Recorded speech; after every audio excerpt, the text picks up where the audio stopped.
I wrote it back. Feeling. Hi, everyone. My name is Jenny. I use she, they pronouns. I'm very proud to be a founding member, a longtime former co chair, and the current political education chair of Corpus Christi DSA. I've been organizing across Texas and the Gulf South, but primarily in Corpus Christi and the Coastal Bend since I was a teen in the Bush era. And I'm pissed to be having to co host this webinar on a Wednesday night in response to our very stupid water crisis. But I am really thrilled to see so many awesome comrades on the call. Thanks for giving us a few minutes to let folks file in. If you haven't yet, please drop your name, your pronouns, where you're calling in from, and your favorite body of water in the chat. I would love to go look through those later. As you've seen, we're doing the thing. We are acknowledging the land. And I think it's really easy to put a land acknowledgement up and claim your movement is rooted in decolonial thought or praxis.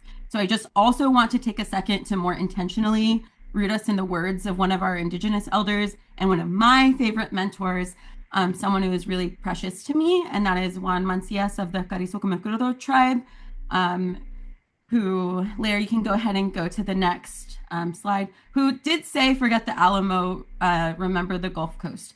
But that's not the one I'm sharing today, even though I just shared it. Land and water are not resources, but relations. The river did not ask to be a border. The land did not ask to be surveyed. The border is young. The land is ancient. Protecting the land is not only an act of resistance, it is an act of remembrance. May the rivers continue to carry life. May the land remember the footsteps of those who care for it. May the winds carry the voices of our ancestors. May the generations that follow inherit a world where the relationships between people, land, and water are once again in balance. And I wanted to start my comments today with these words from Juan for a few reasons, and not just because I love him very much. For me, so much of what we talk about is political imagination, and I am wildly committed to expanding the political imagination of everyone I encounter. And that being said, I think too often, including in eco-socialist spaces, we are myopically focused on forward movement or searching for technological advancements that can pull us out of the crisis capitalism has caused. While I wear the title, or sometimes pejorative, of Luddite proudly, I also am not ruling out the potential for technology to be part of the solution. What I think is important about what Juan raises, though, and what our chapter tries to recenter, is recapturing not just imagination, but memory. When Juan says that protecting the land is an act of remembrance, or Nick Estes asserts that our history is the future, it's not just a call for degrowth or old ways of being. It's a challenge to all of us to recapture old ways of knowing. It's a reminder not just to view the water and land as relations, but to treat them as such. Capitalism demands we treat water as a commodity, and while the treatment of it as a resource is an improvement from that, it still doesn't quite strike the chord we want. You'll still hear us use resource as shorthand, but please know that our relationship with the water is at the forefront of our minds. And if I can be sentimental for just a moment, our hearts. And I will be sentimental for many moments tonight. The other reason I wanted to share Juan's words is because we're not presenting a blueprint for resistance. There are several blueprints that have come before us. We didn't build our analysis or struggle out of thin air. We are in debt to so many who came before us and so many who continue to mentor us. With that said, we can go to the next slide there. On February 27th, Trump visited the port of Corpus Christi to declare American energy dominance. While an astonishing amount, even for him, of it was rambling or Dennis Quaid for some reason, Trump focused heavily on boasting LNG production and expansion in Corpus and complementing infrastructure like the New Harbor Bridge, which was constructed to enable larger tankers through and displace much of the north side in our historically Black neighborhoods in a joint sleigh between the port, the industrial district, and the Texas Department of Transportation. While in Corpus, he said he would get our serious money ask with regard to our water, implying federal support or funding for desalination. He also bragged about the amount of seized Venezuelan crude oil Corpus refineries would be welcoming. He also made it a point to express his dissatisfaction with Iran. When asked about Iran, he said, "I'd rather not tell you. You would have had the greatest scoop in history, right?" We would later find out that he ordered the strikes in Iran at 3:38 p.m. on Air Force One shortly before landing in Corpus Christi. People who had never heard of Corpus Christi before, or who had only known about Salina, Whataburger, or Brockhampton, began learning that our port, a port that is 100% powered through renewables, mind you, is the number one exporter of crude oil in the country and fluctuates between second and third in the world. People also began to learn about our water crisis within this context, but the lid was really blown open with Dylan Bedor's article and all the second and third hand media that seemed to produce. You can go to the next slide now, Lair. So then a white supremacist Twitter account, in response to Dylan's article, went viral saying, Texas is literally the most insane, depressing multicultural disaster. Corpus Christi sold its municipal water supply to an Exxon Saudi petrochemical partnership because they believed they could build desalination plants they saw in Israel. Then some Mexican communists organized a NIMBY movement to prevent the desalination plants, which was successful. Now the entire region is about to enter a catastrophic drought. And so what set me off about this tweet was not even the racism or putting maybe undue focus on Exxon as the source of our water woes. And it was not even that they perhaps rightfully credited fellow DSA member and beloved Momrad, Dr. Isabel Raiza, with leading our movement. It was that somehow they identified us, some of us at least correctly, as communists, but then still accused our successful movement, so take note of that, of being NIMBY. We are not NIMBYists. We are internationalists who deeply understand our local fight in South Texas as one that has international consequences and is linked to the struggles of water protectors and working class peoples across the globe. It reminded me of something I said to the Caller Times in January of 2017. You can go to the next slide. Part of what we want to do is educate on how prominent environmental racism is in Corpus Christi. One of our biggest aims is to connect our struggle for clean water to a global struggle against an international water crisis. And I don't bring this up to center myself because frankly, there are quite a few people on this call who were there for the birth of this era of environmental and climate justice organizing in Corpus. I am neither special nor alone in this regard.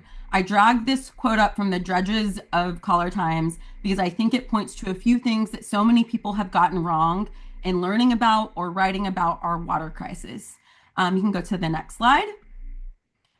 First of all, we are not dumb hicks or stupid Mexicans, and even if we are, and I might be both of those things, two things can be true, which is that the members of our chapter and our extended movement ecosystem and community are also people who profoundly care about one another, our bays, and the people, as we often say, from Gulf South to Global South, that our city, port, tax dollars, labor, and the flip side of that, organizing and solidarity impacts.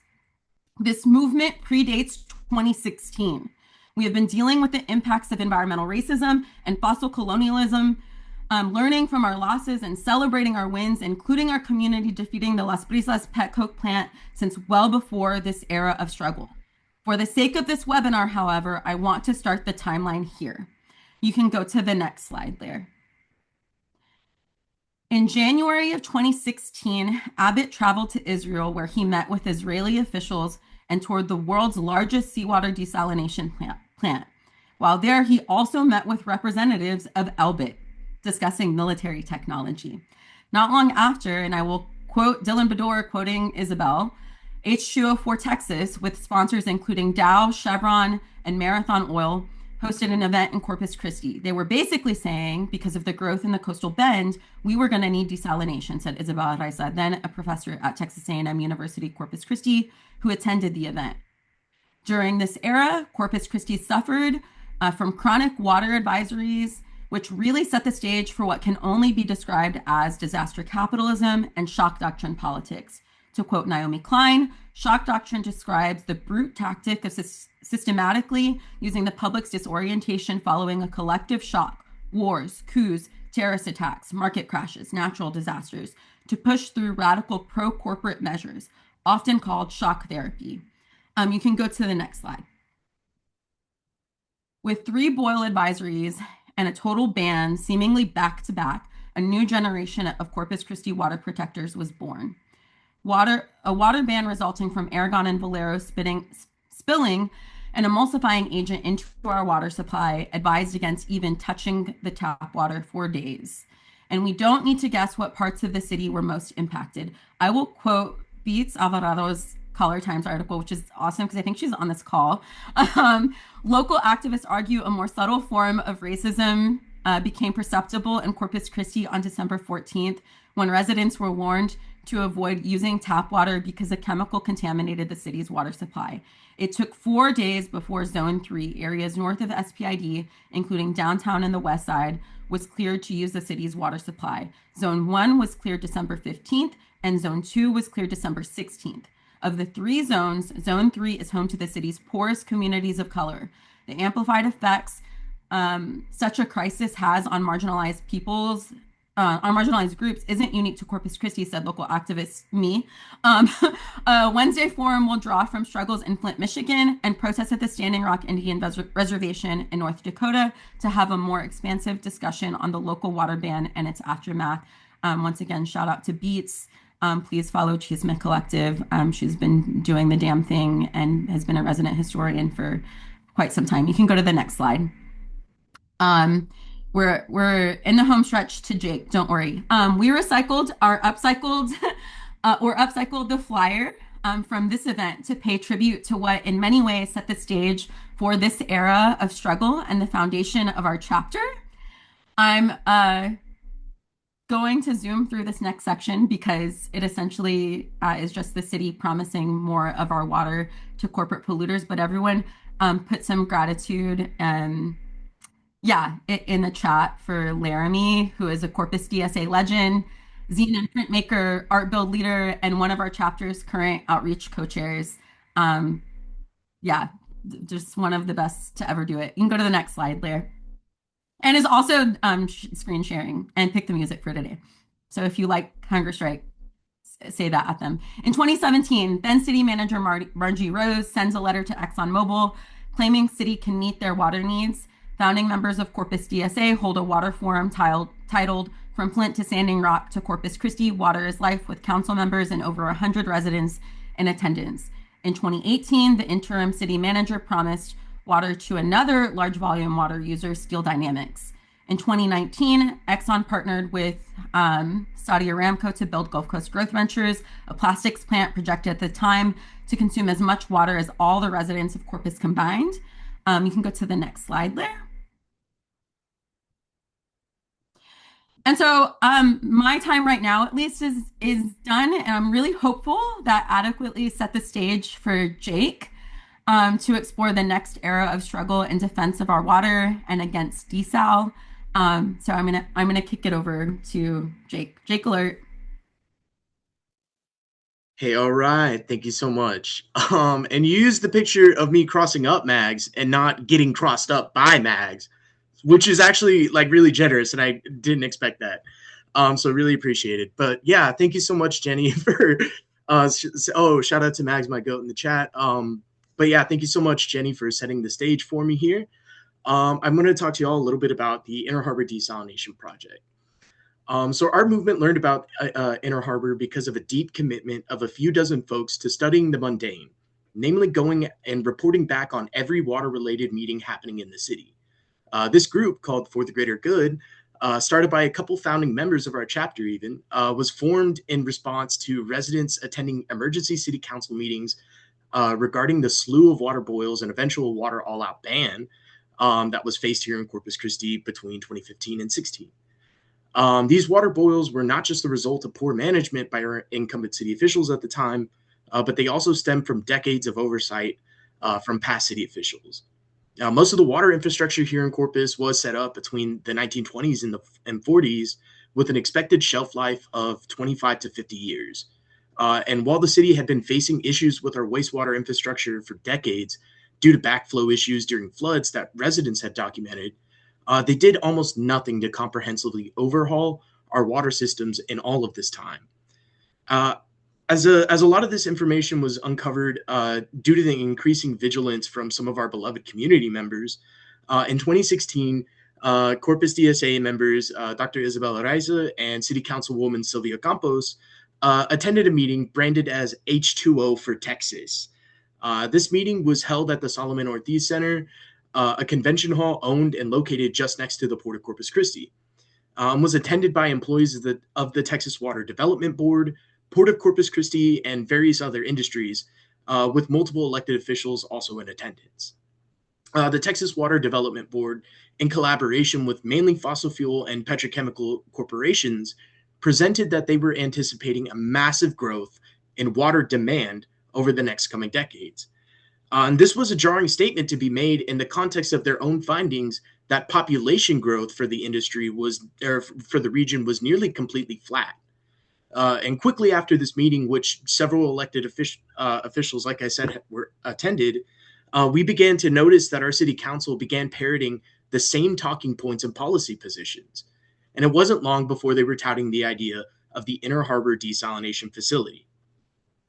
The Inner Harbor plant is a proposed seawater desal plant that would allegedly produce 30 million gallons a day of potable water. And it takes the average energy, just to put this into perspective, it takes the average energy use of about 350 homes to treat approximately 660 gallons of water. So with some quick math, we were able to discern that the Inner Harbor would then use every single day the same amount of energy as nearly 16,000 households. And so, while there are countless reasons to be against the Inner Harbor project, our movement at large has summed up the biggest ones to the following. The environmental harms, as the Inner Harbor desal facility is positioned in the Corpus Christi Bay and set to intake water and discharge that brine straight into it, potentially creating dead zones where aquatic plant life and wildlife will suffer. This water, by the way, is also lousy with forever chemical contamination. The other concern is the social impacts that would come from continuing the industrial encroachment in the Hillcrest neighborhood, as well as submitting to the billionaire class that is reliant on our water supply, constantly begging for more and driving us further into this water crisis. And the financial costs of the plant. This project has long been known as one of the most expensive options to secure us the least amount of water. And when the project came to a vote in September of last year, more on that later, cost was the main issue raised by City Council that deterred them from voting in favor of the project. Though cost to me has never been the issue, because when it comes to supplying residents with the water they need to survive, to me, no dollar amount is too high. But put into the context of who the water that would be produced by this plant would benefit, we cannot stand to see our community pay another cent for private gains. And as I said, there are countless reasons to be against this facility, but our chapter saw this struggle as one that we could use to build mass protagonism. As our comrade Martha Harnicker describes as the process of cultivating the active participation, political subjectivity, and leadership of the masses in societal change toward what we hope can be the start of a revolutionary eco-socialist program. Our chapter has continued to engage in small d democracy efforts and campaigns like the Fair Water Amendment. The Fair Water Amendment is yet another initiative that proves that the capitalist devil is in the details. In 2016, the same year that our city approved the sale of our last cushion of our water supply to Exxon Sabic, other high-volume water users were able to negotiate a change to our city's drought plan that hugely benefited them at our expense. The change that they successfully lobbied for was for the drought surcharge exemption fee program. This program enables only high-volume water users to pay a voluntary surcharge on top of their regular water bill into a dedicated fund for exclusively new water projects, and in exchange, they are exempt from any surcharges that the city could leverage in times of a drought. So, for example, Exxon's Gulf Coast Growth Ventures pays $125,000 extra a month based on their 2024 water usage and avoids having to pay $1.5 million monthly. Valero pays an extra $81K a month with the surcharge exemption fee, but is avoiding paying $975,000 a month. This is an enormous insult and unjust to all residents who depend on the city for safe, reliable drinking water and who have been told that treating aging water infrastructure is just too expensive and that the rising rates are inevitable. The city in the past year alone has spent and or invested $1.1 billion, all of which have been pursued at the behest of industry, and every single piece of our public water infrastructure is paid for by these rates.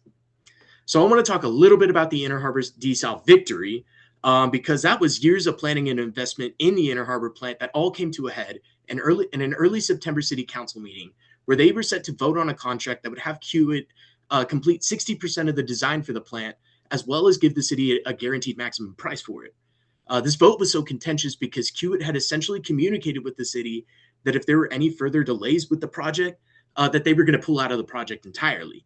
But City Council was also deliberating accepting a loan from the state, which would have put them further in the hole for this project, while they were beginning to have a serious reckoning with the total price tag that had skyrocketed from 757 million to an estimated 1.2 billion.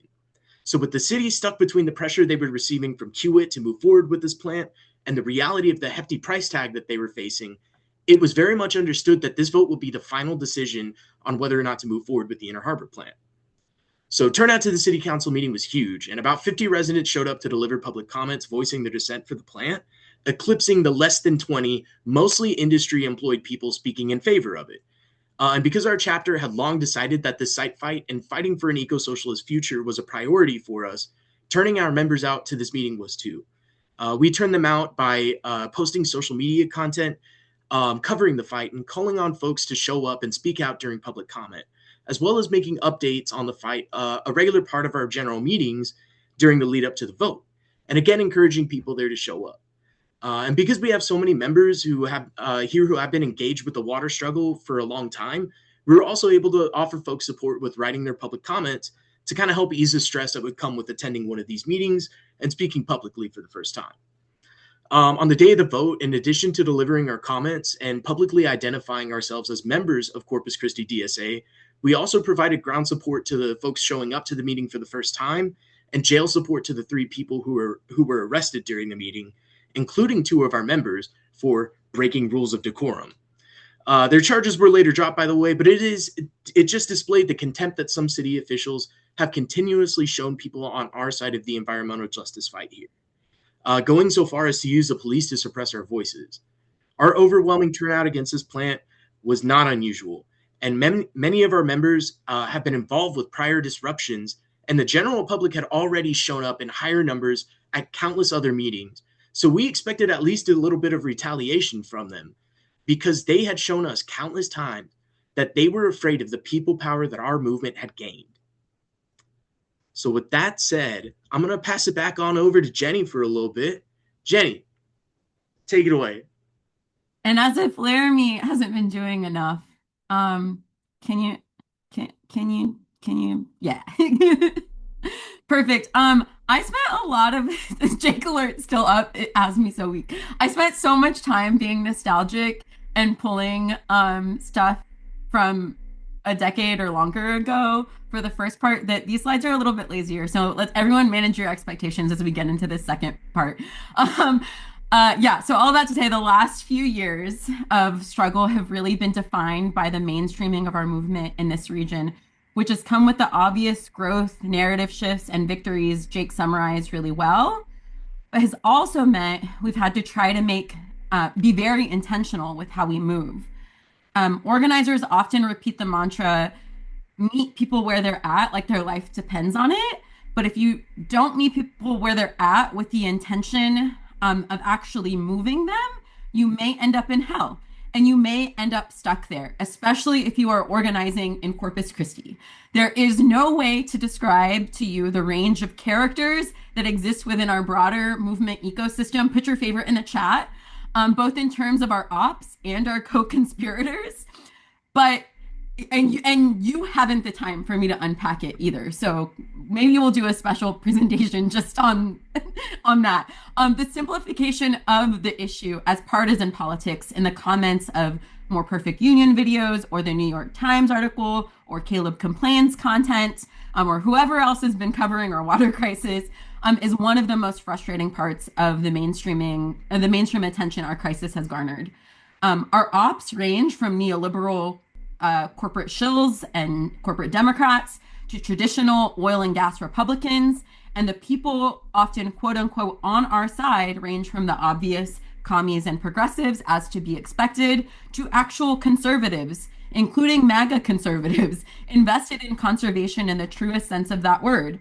whether that's conservation of our tax dollars or conservation of our bays or some combination and cosmic gumbo of both.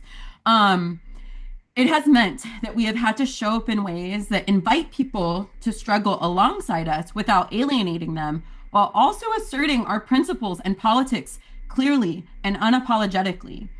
With the genocide, it's meant deliberately drawing these connections between our city and port, looking to Israel for solutions, and drawing a through line to Israel's destruction of Palestinian waterways. It's meant putting a spotlight on Valero, who is one of our largest water users and also provides jet fuel to the IOF. With the kidnapping of Maduro and First Lady Celia Flores, it's meant asserting one thing clearly: people deserve the fundamental right to control their own natural resources, and drawing the link to the further strain on our water supply and the imperialist intervention in Venezuela. With the war in Iran and the starvation of Cuba, it left openings for us to talk about fossil imperialism being an overwhelming driver of our crisis at home and death and destruction abroad. So nothing is a NIMBY fight if you commit to treating solidarity as a verb. NIMBYism only exists as a skill issue. So much of the past decade has been defined by committing to studying supply chains, understanding financiers and insurers, connecting with comrades resisting on the import side, digging into tax abatements, and experimenting with tactics and strategies. We've spent a lot of time connecting and building alongside chapters from East Bay to Houston to Southwest Louisiana, where there's obvious common kinship and struggle against fossil fuel and petrochemical villains, or getting members, our own members, to Wall Street to take on the banks financing the culprits of our water crisis. That often feels really exciting, but a lot of our fight has been refusing to let organizing at the local level ever just be that.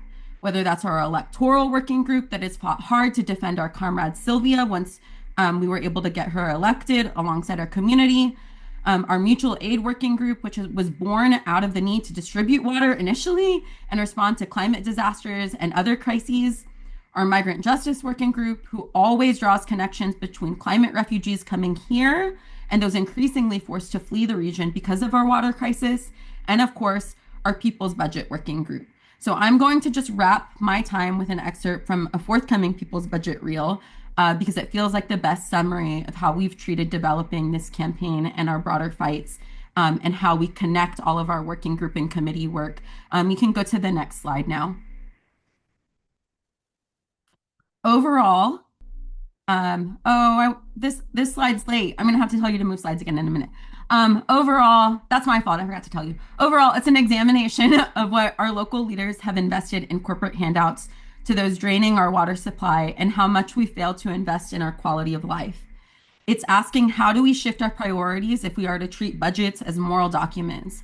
How do we defund and deprioritize the things that harm our communities and fund and prioritize the things that build our communities and keep us healthy and safe? It's about identifying what do those demands look like from our communities, and how do we as socialists want to shift and shape those demands according to what we know and understand about the limitations of the system.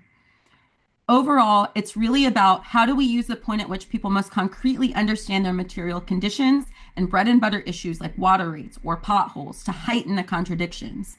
How do we use those to draw abolitionist and anti-imperialist connections that don't put our goals as Corpus Christi socialists at odds with workers across the globe, but instead sees them as inherently linked, and not just in the theoretical or sloganeering type of way where we assert that all struggle is connected without actually doing the work of materially connecting our struggles. You can go to the next slide now. For us, the People's Budget is about getting back to the root and core of the problems as we understand them within our own city, to pick winnable fights that can embolden workers, that can build courage to demand more and experiment with not just bolder demands, but bolder strategies and tactics. It's about building a politics of rehearsal that doesn't abandon our responsibility to fight within, outside, and against the system. And Jake is going to talk a little bit more about what we mean by that, and then we'll have time for discussion and questions.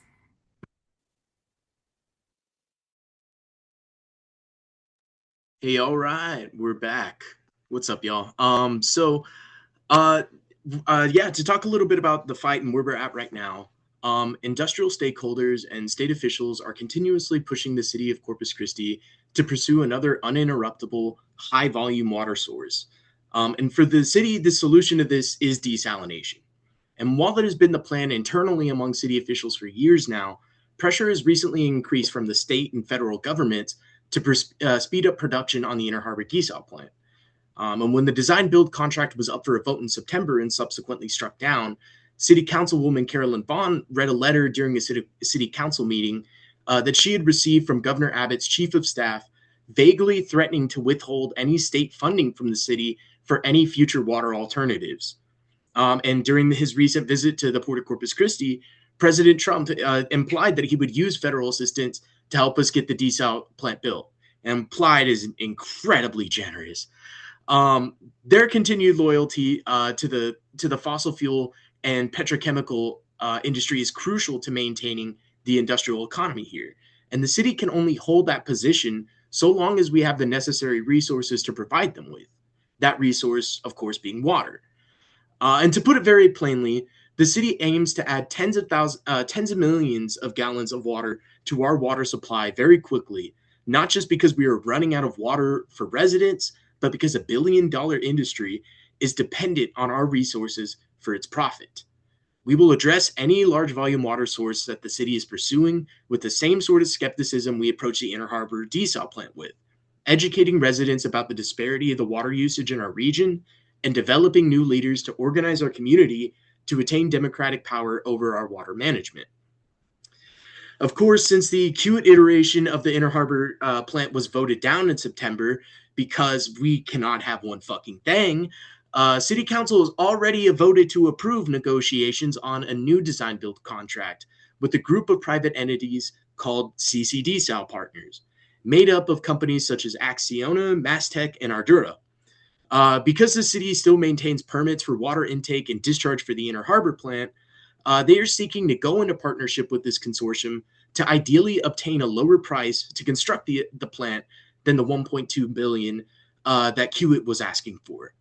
So at the beginning of the year, city manager Peter Zanoni released a timeline to the public outlining the process for the CCD Partners Inner Harbor project, stating that a final decision on the design build contract would be coming sometime this year in May or June.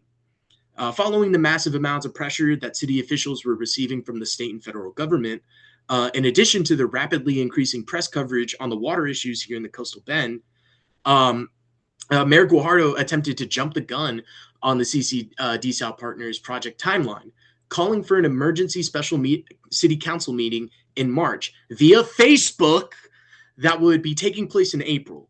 In her statement regarding the special meeting, again, I must say, released via Facebook, Guajardo proclaimed that the city needed to take immediate action to resolve this water crisis, understandably leading residents to believe that there would be some sort of action item related to moving forward the CCD Partners plant.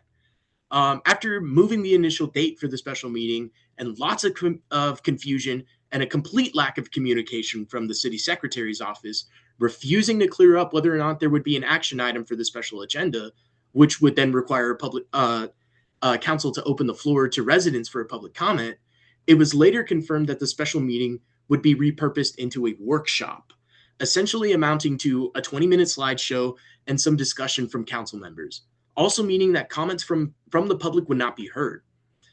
This, we believe, was due mostly in part to the widespread pushback that residents were giving after the meeting was called, as the far-field modeling results that the city themselves commissioned to determine the environmental impacts of locating the desal plant in the bay were not completed, as well as the uproar that was caused by backtracking on the original timeline that was set out for the project. And this fiasco of a meeting also just goes to show another example of how city officials have been showing disdain for the passionate yet fact-based arguments that residents have made over and over around the desal plant when they refuse to let us speak. So in addition to their attempt to revive the Inner Harbor desal plant, the city has also been quietly trying to move forward with multiple other desal plants, all coming with their own slew of issues. With the CC Polymers desalination plant, which is planned to be privately owned and operated, if that wasn't enough of a reason to be against it, the location is also set to be less than a couple miles away in the same ship channel as the Inner Harbor desal plant, taking away the concerns of building directly in the Hillcrest neighborhood but doing nothing to address the environmental impacts that have continued to be raised. And with the Harbor Island desal plant, a project that is being directed by the Nueces River Authority, which is an agency that has been recently making the rounds in local news following a fraudulent document scandal. This plant is situated to intake and discharge water straight from the Gulf of Mexico, reducing some of the potential environmental impacts. But the concerns are around the cost to construct the plant, costs that some city officials have raised concerns about the NRA not being able to cover. These are just a couple examples of how some of the large volume projects are some of the large volume projects that the city is still trying to pursue. And none of these projects, however, would even solve the immediate water crisis, as all of these projects are years out from completion. So with the multiple proposed desal plants, the city has also begun talks to tap into the Evangeline Aquifer with groundwater wells, a discussion that has received lots of pushback from residents in San Patricio County, who mostly rely on groundwater resources for their own water usage. Residents of San Pat County have raised concerns that the city plans to use too much water per day from the Evangeline Aquifer, while the city of Sinton has gone so far as to sue the city of Corpus for this. By tapping into a limited, undetermined resource of water, the city of Corpus is once again ignoring the potential consequences of this extractive practice in a very similar way that they ignore the environmental concerns around the desal plant. And this intra-regional conflict of the city's own design has spurred more solidarity across the region, with organizers being able to make clear that the struggles that Corpus residents are participating in go hand in hand with the looming water crisis that San Patricio County residents are now fighting back against. All of these water alternatives have one underlying issue, however, and that's not the economic burden it would place on residents, nor is it the environmental concerns that have been raised time and time again. The underlying issue is that adding any new large volume water sources to our city's water supply would only be in service of continuing to deliver the water to the fossil fuel and petrochemical industry that have driven us into this water shortage in the first place. The fight for our water is not just this collection of specific site fights. It is a part of a broader struggle for eco-socialism and a fighting cry from Gulf South residents to transition out of the fossil fuel economy that has extracted way too much from our region, poisoned our air and water, and contributed to the global climate crisis. We want to end this portion with some calls to action, both for any of our neighbors here in Corpus Christi and for our comrades joining us from all over. First, we, of course, want to encourage everybody who is here and who may not be a member of DSA to find a chapter near you and to please join. DSA is the largest socialist organization in the nation, with chapters in every state and across Texas. I see my time is up, but I'm almost done here. And once you join the chapter, get involved with the working group that interests you, or ask your comrades how you can get started with one. To get to the root cause of the issues that we've covered today and the many others that we face as working class people, we must do so with socialism, as the endless growth model that capitalism presents us with is unsustainable for our planet's future and for the health and quality of life for our workers across the world. We would also really love for folks in the Coastal Bend to join us on June 2nd at City Hall, where City Council will be voting on a new design-build contract with the CCD partners for the Inner Harbor desal plant. We really want to make sure that turnout for this vote remains in overwhelming dissent for this project, and we want our voices to be heard during public comment. And if you are not, however, based in the Coastal Bend, you can join us still for public comment during this meeting. And because of a new rule change, non-residents of Corpus Christi now have an equal time to speak as Corpus residents. So we would love to have y'all join us virtually for public comment and express what about this issue is important to you, or maybe share a little bit about water issues in your own home. And to sign up for public comment, you can do so virtually by going to this link that we'll drop in the chat. Registration will open on Monday at 8 a.m. and end on Tuesday at 11 a.m. And if you are planning to call in, you must speak during the general public comment period. However, if you're planning to show up in person, you can either speak during the general comment period or during the agenda item itself. And finally, we want to call upon everybody hearing this now to help grow our environmental justice movement by committing to helping form statewide and national eco-socialist coalitions, where you can find out where you can get involved locally and get involved with local environmental justice organizations or in an eco-socialist working group in your chapter.